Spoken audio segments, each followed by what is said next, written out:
Olá, sou o professor Alexandre Prado, de Direito Administrativo, de curso preparatório para concurso público e exame da Ordem dos Advogados do Brasil. Estamos aqui no programa Saber Direito para pegarmos as perguntas dos nossos colegas que ao longo da semana nós vimos o curso ministrado que versava sobre improbidade administrativa e agentes públicos. Esses agentes públicos são aqueles que estão elencados na Lei de Improbidade 8429 de 92. Estão aqui presentes a nossa colega Priscila, o nosso colega Patrick e a nossa colega Laila. Muito obrigado por ter vindo. Vamos agora sabermos a pergunta de cada um deles para que possamos responder.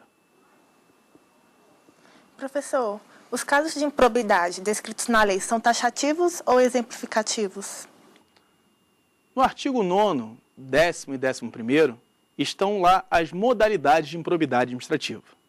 Dos artigos 9º, 10º e 11º são todos exemplificativos. Isso quer dizer que são dispositivos que estão abertos, não são taxativos, assim como ocorre no direito penal.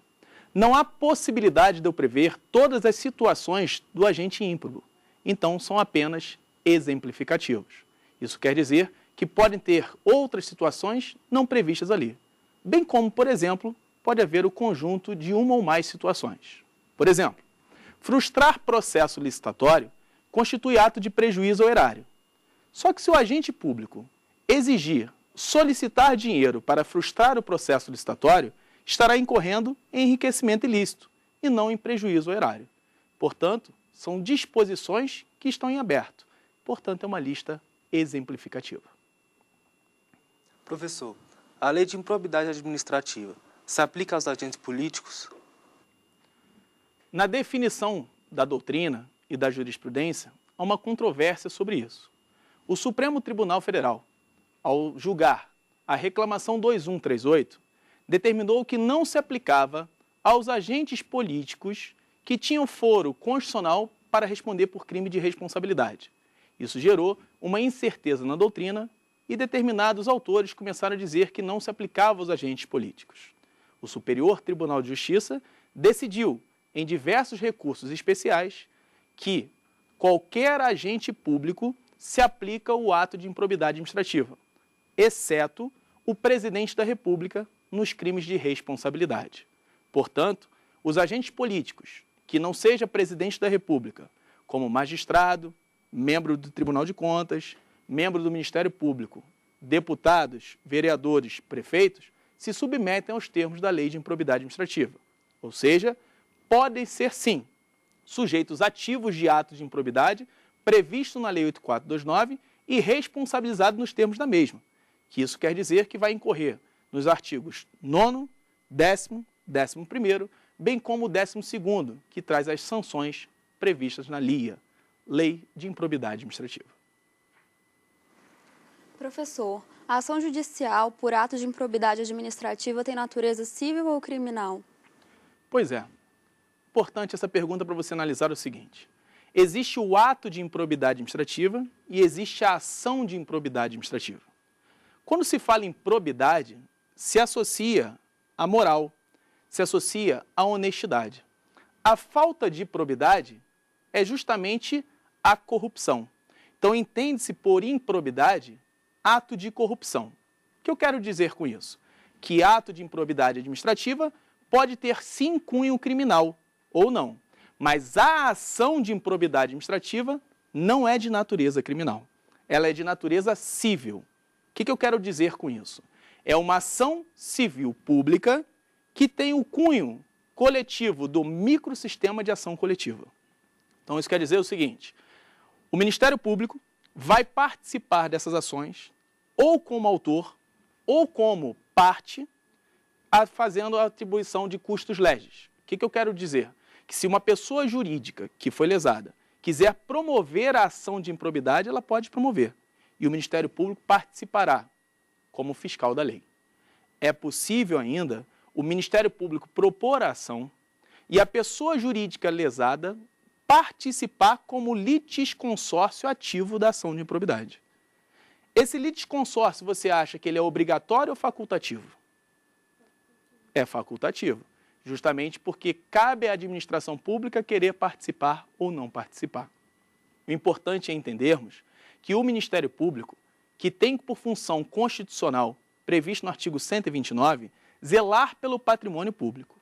Então, a atribuição principal dele é cuidar, seja como autor da ação de improbidade, para reaver aquele prejuízo para a administração, para restabelecer a obediência aos princípios, seja como autor da ação e fiscal da lei.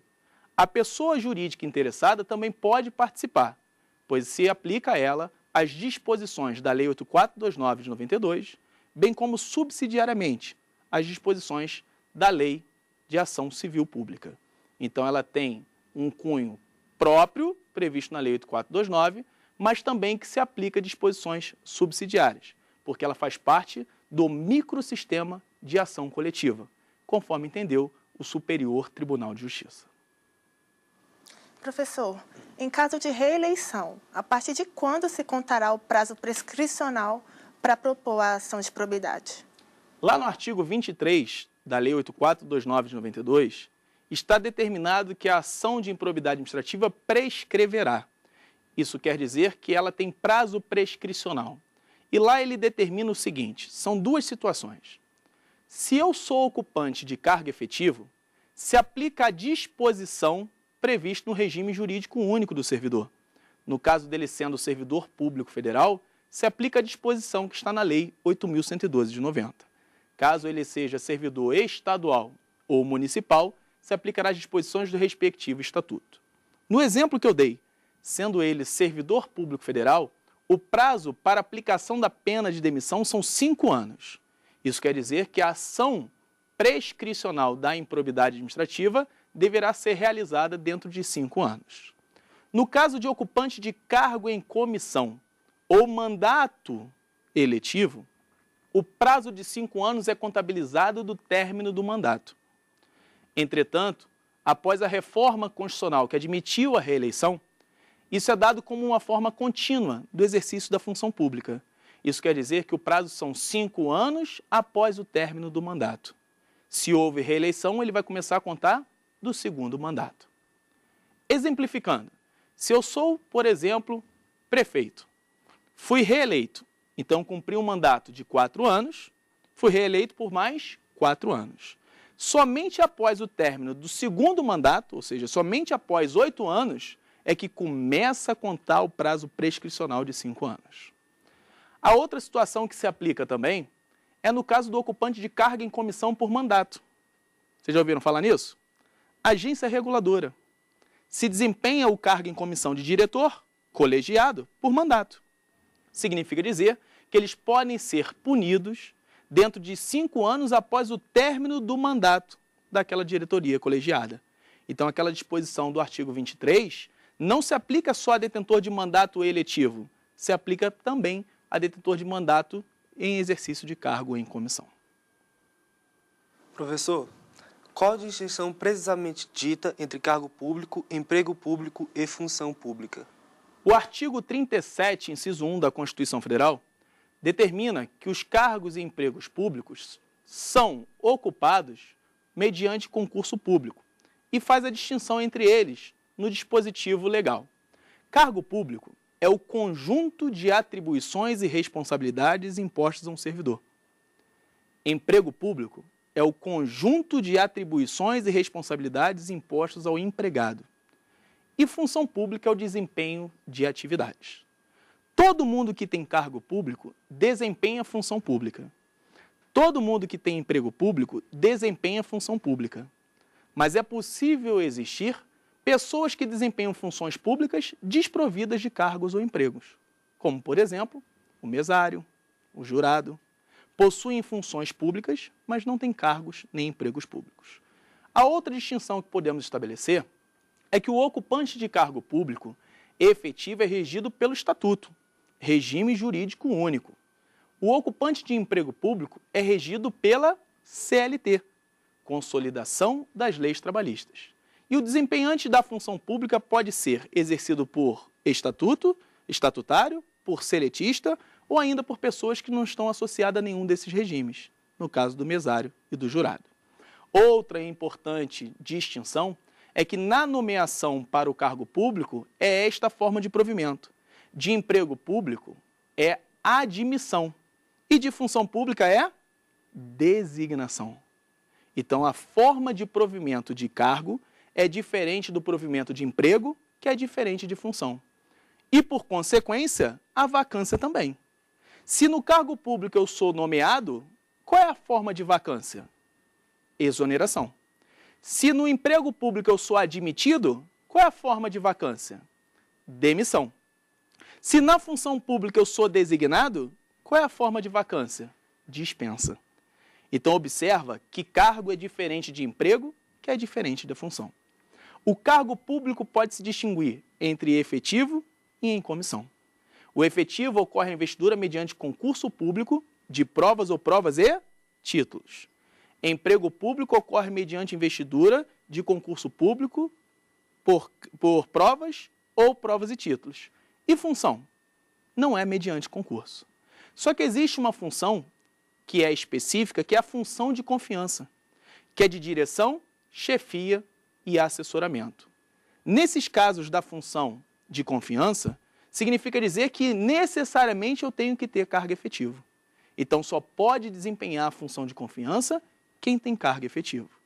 Já o cargo em comissão, como regra, pode ser ocupado por qualquer pessoa, livre nomeação, livre exoneração, podendo, em alguns casos, na ocupação do cargo em comissão, ele ter também cargo efetivo na forma da lei.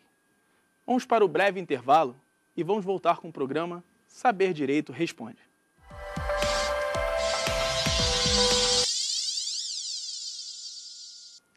Voltamos com o programa Saber Direito Responde, com mais questionamentos sobre agentes e improbidade administrativa.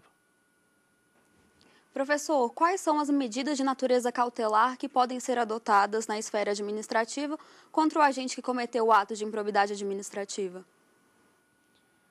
Na esfera administrativa, nós temos as disposições do Estatuto próprio. Por exemplo, na Lei 8.112, existe a possibilidade de afastamento preventivo nos termos da lei. Esse afastamento preventivo ocorre no momento da instauração do inquérito administrativo. O prazo de duração é de 60 dias, podendo ser prorrogado uma única vez por igual período. Existem medidas acautelatórias ou medidas cautelares no dispositivo da Lei 8429 de 92. São elas a indisponibilidade dos bens e também temos o sequestro dos bens. Qual a diferença entre ambas as medidas cautelares nos termos da lei de improbidade? A indisponibilidade dos bens mantém a titularidade e a posse do bem do agente ímprobo. Só que ele não pode alienar, ele não pode dispor desse bem. Já no sequestro, eu mantenho a titularidade, mas ele perde a posse desse bem. Então, uma medida judicial, o sequestro, diferentemente da indisponibilidade, que vai ser adotada por ele no âmbito administrativo. No artigo 7º da Lei 8429 de 92, está previsto que a autoridade administrativa deverá, ao tomar conhecimento de ato de improbidade que importe enriquecimento ilícito e prejuízo ao erário, observe que não se aplica a tal disposição por atos que atentem contra os princípios da administração, só por enriquecimento e prejuízo ao erário. Deverá representar ao Ministério Público. Observe o verbo, representar ao Ministério Público. O Ministério Público deverá requerer a autoridade judicial.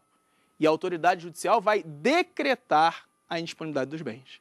Então, eu estou falando de medidas cautelares judiciais que estão previstas na Lei de Improbidade Administrativa. Só que, se você observar, ela tem início no âmbito administrativo, pois é a autoridade administrativa que representa o Ministério Público e o Ministério Público vai requerer a autoridade judicial. Do ponto de vista administrativo, vai variar de estatuto para estatuto. Mas, como dissemos, na Lei 8.112 existe uma previsão de afastamento preventivo do servidor. É uma medida cautelar de cunho administrativo. Professor, qual o momento mais propício para que seja instaurado o pedido de medida cautelar no decurso de um processo? As medidas cautelares judiciais, que são essas que nós acabamos de falar, da indisponibilidade e do sequestro dos bens, são adotadas se estiverem presentes os requisitos que as mesmas detêm: periculum in mora e fumus bonis iuris. Há divergência doutrinária se realmente deve existir os dois requisitos ou não. O STJ entende que sim. devem estar presentes os dois requisitos, tanto do periculum in mora como do fumus bonis iuris. Então é esse entendimento que nós devemos ter para efeito de uma análise concreta, pois é o posicionamento do Superior Tribunal de Justiça. Qual é a classificação dos militares nos agentes públicos?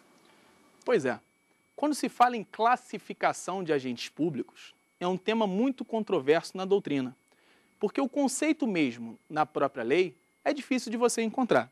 Você encontra, por exemplo, no artigo 327 do Código Penal. Lá tem o conceito de funcionário público. Encontramos também o conceito na Lei 4898 de 65, que fala do crime de abuso de autoridade. Nessa lei, ele conceitua como autoridade.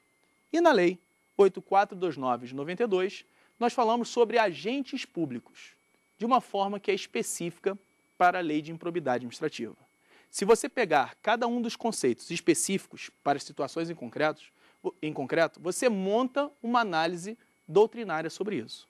Então, agente público é todo aquele que ocupa cargo, emprego ou função em caráter permanente ou transitório, com ou sem remuneração, seja por eleição, mandato, nomeação, designação ou qualquer outra forma de admissão desempenhando função pública. Quando se fala em militar, ele é um servidor público estatal da espécie agente administrativo que possui estatuto próprio militar. Então, ele é um agente administrativo, é um servidor estatal. Ao lado dele, nós encontramos quem mais? O servidor público civil, que é o estatutário, que você conhece, por exemplo, no âmbito federal, regido pela Lei 8.112.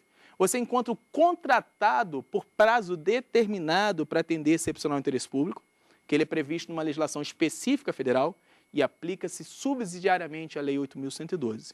Então, o militar é, sim, um agente público, da espécie servidor público estatal com regime jurídico próprio. Portanto, pode ser sujeito ativo de ato de improbidade administrativa e sofrer as consequências da Lei 8429 de 92. Professor, durante a instrução processual, o agente público só poderá ser afastado do seu cargo mediante decisão judicial ou a autoridade administrativa competente poderá tomar essa decisão? A autoridade administrativa competente pode tomar essa decisão, mas não é com fundamento na Lei de Improbidade Administrativa. É com fundamento no seu próprio estatuto. Por exemplo, na Lei 8.112 de 90, se chama afastamento preventivo. Está previsto lá no artigo 147 da Lei 8.112. No Estatuto do Estado do Rio de Janeiro, por exemplo, ele tem o nome de suspensão preventiva. Então, o nome pouco importa, porque isso varia de estatuto para estatuto, mas são medidas cautelares administrativas. Basta a instauração do inquérito administrativo, ou seja, do PAD, para que você possa fazer o afastamento preventivamente. O afastamento que está previsto na Lei de Improbidade Administrativa é feito pela autoridade judicial e não administrativa. Portanto, é uma situação de decisão judicial. Do ponto de vista da sua pergunta, se for pela autoridade administrativa, é nos termos do Estatuto e não da Lei de Improbidade Administrativa. Professor, o parágrafo 4º do artigo 37 da Constituição Federal é taxativo, ou seja, ele trata das penalidades impostas com a Lei de Improbidade Administrativa de maneira inconstitucional. Esse é o entendimento majoritário? O artigo 37, parágrafo 4º, determina que os atos de improbidade administrativa importará a suspensão dos direitos políticos, a perda da função pública, a indisponibilidade dos bens, ressarcimento ao erário na forma e gradação previstas em lei, sem prejuízo da ação penal cabível. Quando você vai pegar a Lei de Improbidade Administrativa, você começa a observar que ela elenca algumas outras sanções a mais, como, por exemplo, multa civil, proibição de contratar com a administração pública, e essa proibição se estende, inclusive, à pessoa jurídica, se o agente público ímprobo for sócio majoritário dessa sociedade civil, bem como a perda dos bens e valores acrescidos ao patrimônio ilicitamente. Do ponto de vista doutrinário, isso é divergente. Há autores que entendem ser inconstitucional e autores que não entendem. A Maria Silva Zanella de Pietro, por exemplo, entende não ser inconstitucional. Então, é uma situação divergente na doutrina. Mas o STJ entende que é possível tranquilamente a Lei 8429 dispor sobre outras sanções que não estão previstas no texto constitucional. Então, não tem nenhuma inconstitucionalidade até agora, porque não foi declarada e o tribunal do STJ entende que sim. Essa situação pode ser modificada? Pode, a partir do momento que o Supremo Tribunal Federal declarar a inconstitucionalidade, se for o caso. Inclusive, recentemente foi divulgada e foi promulgada a decisão do STF que entende ter repercussão geral os atos de improbidade administrativa. Então, em breve, teremos aí várias decisões no sentido de solidificar o entendimento a respeito disso. Professor, os atos de improbidade se estendem à atividade judicante? A resposta é sim. Magistrado é agente público? Se você adotar a doutrina que diz que é, ele é um agente político. Isso quer dizer que ele se submete, sim, à lei de improbidade administrativa. Então, a partir do momento em que ele vende sentença, a partir do momento em que ele pratica algumas sentenças para poder beneficiar ou prejudicar, se ficar configurado tal situação como ato de improbidade administrativa, ele vai responder nos termos da lei de improbidade administrativa, sim. Esse é o posicionamento do próprio STJ e do próprio STF na medida em que magistrado pode ser sujeito ativo de improbidade administrativa e se aplica às disposições da Lei 8429 de 92. Professor, o cidadão pode propor uma ação de improbidade? Pois é, a ação de improbidade administrativa pode ser proposta pelo Ministério Público ou pela pessoa jurídica interessada. O cidadão, ele pode propor a ação popular. Aí você vai me perguntar, mas a ação popular não traz como consequência os termos da lei de improbidade administrativa? Realmente não traz. Mas a partir do momento que ele constata que houve um prejuízo ao erário, que houve alguma dilapidação do patrimônio nacional, do poder público, ele, enquanto cidadão, pode propor a ação popular. Então, ele vai reaver aquele dinheiro que foi retirado ilicitamente da administração. A ação de improbidade administrativa só pode ser proposta pela pessoa jurídica interessada ou pelo Ministério Público. Então, o cidadão só estaria nessa situação e condição de defesa do patrimônio público. Outra situação importante também que a gente tem que analisar é do ponto de vista em que tem um dispositivo no procedimento da lei de improbidade administrativa que diz que qualquer pessoa pode representar por ato de improbidade administrativa. Quando ele diz qualquer pessoa, não é cidadão. Um estrangeiro poderia, por exemplo, representar contra o agente público ímprobo? A resposta é afirmativa. Então, diferentemente da propositura da ação popular que exige como condição o cidadão, qualquer pessoa, nos termos da lei de improbidade, pode representar contra agente ímprobo. Isso não é difícil de acontecer. Vamos imaginar uma situação em que o estrangeiro chega ao Brasil, é recepcionado pela imigração, e aí a autoridade, por algum motivo, pratica um ato de extorsão contra ele, por exemplo. Ele, na condição ainda de estrangeiro, pode representar contra aquele agente público que tentou extorquí-lo por ato de improbidade administrativa. Então, qualquer pessoa pode representar. Não é dado nem exigida a condição de cidadão, mas sim de ser pessoa. Inclusive, isso abre o precedente do seguinte, pode ser pessoa física ou jurídica, se você parar para analisar. Só que o dispositivo do artigo 14 determina que eu tenho que identificar a pessoa que está fazendo a representação. Por que ele fala isso? O único crime previsto na lei de improbidade é contra a pessoa que representa contra agente público que sabe ser inocente. Então aí você vai restringir a pessoa física, porque como é que você vai prender ou praticar crime através de pessoa jurídica?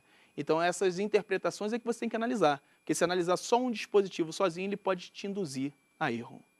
Bom, chegamos ao final do nosso programa Saber Direito Responde e gostaria de fazer o agradecimento a todos vocês, a Priscila, ao Patrick e a Laila e a todo o pessoal da TV Justiça que me recebeu muito bem. Espero que vocês tenham gostado. Qualquer dúvida, entre em contato com a produção do programa. Muito obrigado. Tem dúvida sobre o assunto? Mande um e-mail para nós, saberdireito@stf.jus.br. E você também pode estudar pela internet. É só acessar o www.tvjustiça.jus.br.